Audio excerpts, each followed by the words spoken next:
بسم اللہ الرحمن الرحیم۔ حضرت عمر رضی اللہ تعالیٰ عنہ کے دور میں ایک دفعہ دو عورتوں نے ایک ہی جگہ دو بچوں کو جنم دیا، ایک لڑکی اور ایک لڑکے کو۔ اس کے بعد دونوں عورتوں کا آپس میں جھگڑا ہو گیا۔ بات یہ تھی کہ ایک عورت کہتی لڑکا میرا ہے اور لڑکی تمہاری، دوسری کہتی نہیں لڑکا میرا ہے اور لڑکی تمہاری۔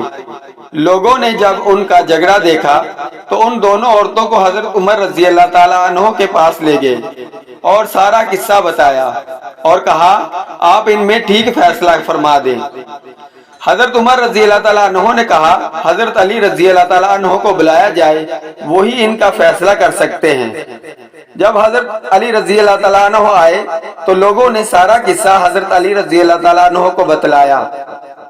حضرت علی رضی اللہ تعالیٰ عنہ نے فرمایا ان دونوں عورتوں کو ایک ایک چھوٹا برتن دو اور انہیں کہو پردے میں جا کر ان برتن میں اپنا اپنا دودھ لے کر آؤ۔ جب ان عورتوں نے دودھ لا کر دیا تو حضرت علی رضی اللہ تعالیٰ عنہ نے فرمایا کہ ایک میزان لایا جائے۔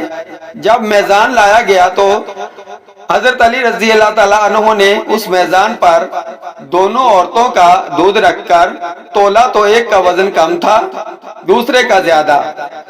حضرت علی رضی اللہ تعالیٰ عنہ نے فرمایا کہ جس کے دودھ کا وزن زیادہ ہے اس کا لڑکا ہے اور جس کے دودھ کا وزن کم ہے اس کی لڑکی ہے۔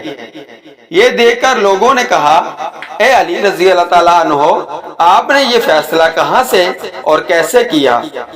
حضرت علی رضی اللہ تعالیٰ عنہ نے فرمایا قرآن سے۔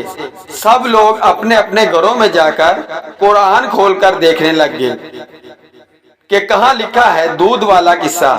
رات بھر قرآن سے ڈھونڈ ڈھونڈ کر جب کسی کو کچھ بھی نہ ملا تو لوگوں نے کہا اے یا علی آپ نے تو کہا تھا کل والا فیصلہ آپ نے قرآن سے کیا ہے، مگر ہم سب نے ساری رات قرآن سے ڈھونڈا مگر ہمیں کچھ نہیں ملا۔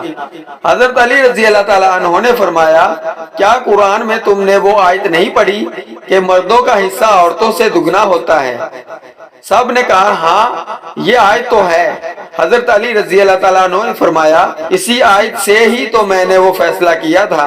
سبحان اللہ سبحان اللہ سبحان اللہ۔